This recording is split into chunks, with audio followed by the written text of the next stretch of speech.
दस्तूरी तरमीम पर बोलने का मौका फराहम किया।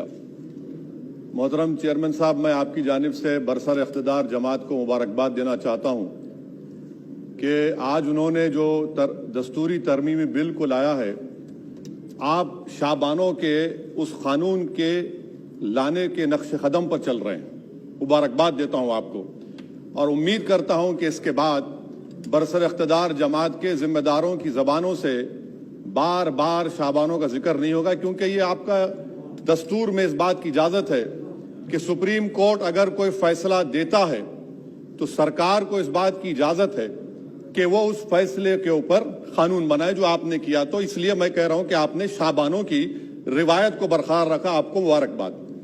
दूसरी बात यह है जनाब चेयरमैन साहब के बड़ी बड़ी बातें हुई कि ओबीसीज के लिए सरकार है।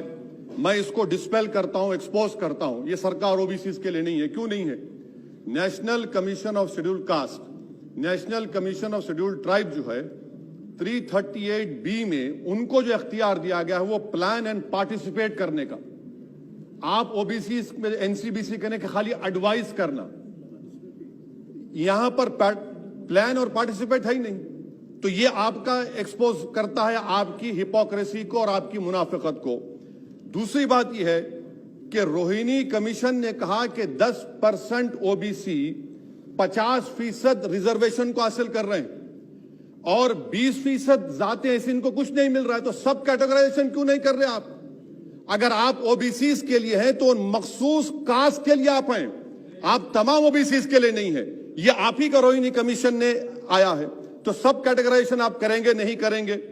तीसरी बात यह है कि सर ये कैसा बात है कि अगर रियासत तेलंगाना में जो मुसलमानों की बैकवर्ड कास्ट है उनको रिजर्वेशन मिलता है मगर सेंट्रल लिस्ट में उसका जिक्र नहीं होता। तो एक ऐसा कानूनी मैकेनिज्म बनाने की जरूरत है कि अगर किसी स्टेट और रियासत में वो ये तय करती है कि ये हमारे स्टेट की ओबीसी है तो सेंट्रल लिस्ट में उसका रिफ्लेक्ट होना चाहिए। मिसाल के तौर पर बिहार में सुरजापुरी जात का जिक्र ही नहीं है सेंट्रल लिस्ट में, तो इसका हुकूमत करेगी नहीं करेगी। चौथी बात यह है कि आप क्यों डर रहे हैं? नरेंद्र मोदी की सरकार क्यों डर रही है? 50% को क्रॉस करिए ना। जब प्यार किया तो डरना क्या, तोड़ जाइए 50% को।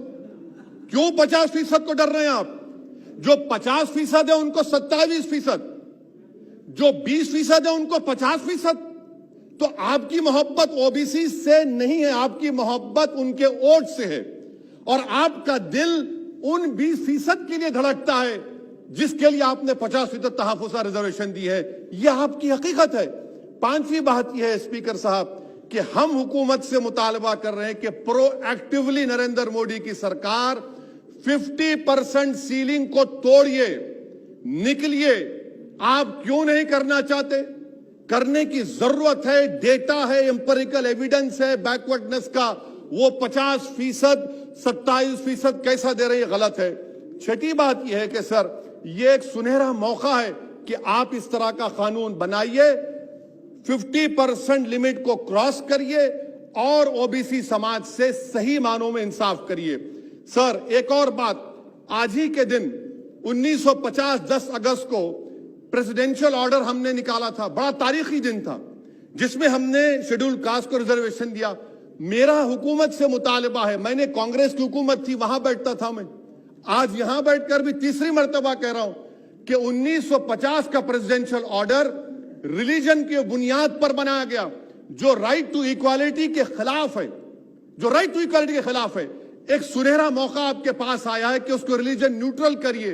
जब शेड्यूल्ड कास्ट में हिंदू, बौद्ध और सिख आ सकते हैं तो दलित मुसलमान, दलित क्रिश्चियन क्यों नहीं आ सकते? सच्चर कमेटी गवर्नमेंट की कमेटी, उसमें जिक्र लिखा है। आप वो नहीं करना चाहते, आप नहीं करेंगे तो देख रहे उत्तर प्रदेश का अंसारी देख रहा है, उत्तर महाराष्ट्र के वो पसमानदा मुसलमान देख रहे हैं कि क्या तमाशा आप लोग करते हैं।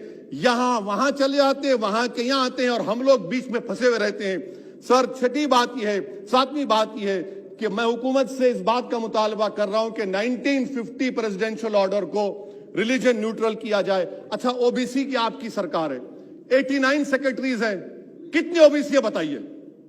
89 सेक्रेटरीज में 2 अगस्त 5 अगस्त 2009 को एक भी ओबीसी सेक्रेटरी नहीं था, एक शेड्यूल कास्ट और 3 एसटी थे। मुबारक हो आपको, आपकी मोहब्बत ये है, डेटा कह रहा है, मैं नहीं कह रहा हूं, आप मुझे झूठ साबित कर दीजिए। अच्छा, सेंट्रल यूनिवर्सिटी में सर, सेंट्रल यूनिवर्सिटी में 51.6% ओबीसी के पोस्ट वैकेंट हैं। इसीलिए मैंने कहा कि आपको उनके वोट से मोहब्बत है, उनको जमीन से आसमान पर उठाने से आपको कोई मोहब्बत नहीं है, ये हकीकत है सर। और सर, ये यहां पर बैठकर मैंने हमारे कांग्रेस के लीडर की तकरीर को सुना, शिवसेना वाले कह रहे हैं, एनसीपी वाले कह रहे हैं मराठा मराठा। भाई साहब, महमूदुर रहमान कमेटी की रिपोर्ट ने कहा था महाराष्ट्र में कि मुसलमान सोशली एजुकेशनल बैकवर्ड है, जो बॉम्बे की हाईकोर्ट ने उसको अपहेल्ड किया, और आप सिर्फ मराठाओं की बात करते हैं, मुसलमानों की बात क्यों नहीं करेंगे? वो 50 कास्ट जो मुसलमानों की बैकवर्ड है महाराष्ट्र में, वो देख रही है आपके इस तमाशे को और आपको एक्सपोज करके रहेगी। आप उनकी बात ही नहीं करते। मराठाओं को जरूर दीजिए, मगर आपके इस बड़े दिल में क्या उन गरीब मुसलमानों के लिए धड़कता हुआ दिल नहीं है कि हम सिर्फ भिखारी हैं, आपका वोट हासिल करेंगे, आपको नेता बनाएंगे, मुख्यमंत्री बनाएंगे, प्रधानमंत्री बनाएंगे, और हमको क्या मिलेगा? इफ्तार की दावत और मुंह में खजूर, रिजर्वेशन नहीं मिलेगा हमको। ये कौन सा इंसाफ है सर? इसीलिए ये इनकी मुनाफिकत है, इसीलिए हम हुकूमत से मुतालबा करते। अच्छा, हैरत की बात यह कि सुप्रीम कोर्ट के जिस फैसले को ओवरकम करने के लिए यहां पर यह बिल लाया गया, सुप्रीम कोर्ट ने कह दिया कि मराठाओं के बारे में सोशली एजुकेशनल बैकवर्डनेस नहीं दिख रहा है। आप कैसे दिखाएंगे बताइए? ये महाराष्ट्र की 50 मुसलमान बरादरियां देख रही हैं। इसीलिए हम हुकूमत से कहना चाहते हैं कि, और मोदी सरकार से, कि आप ओबीसीज के अपलिफ्टमेंट के लिए नहीं है, आप मजलूम के साथ नहीं है, आप कमजोर के साथ नहीं है, आप बेरोजगार के साथ नहीं है। हां, एक हकीकत है, आप ताकतवर के साथ थे और ताकतवर के साथ रहेंगे। आपको वोट की जरूरत है, ओबीसीज और वो जो मुसलमान बरादरियां नीचे, उनको उठाने की जरूरत नहीं है।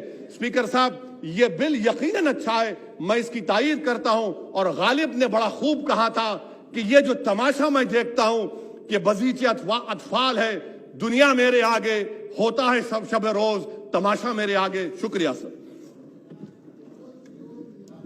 श्रीमती प्रीतम मुंडे।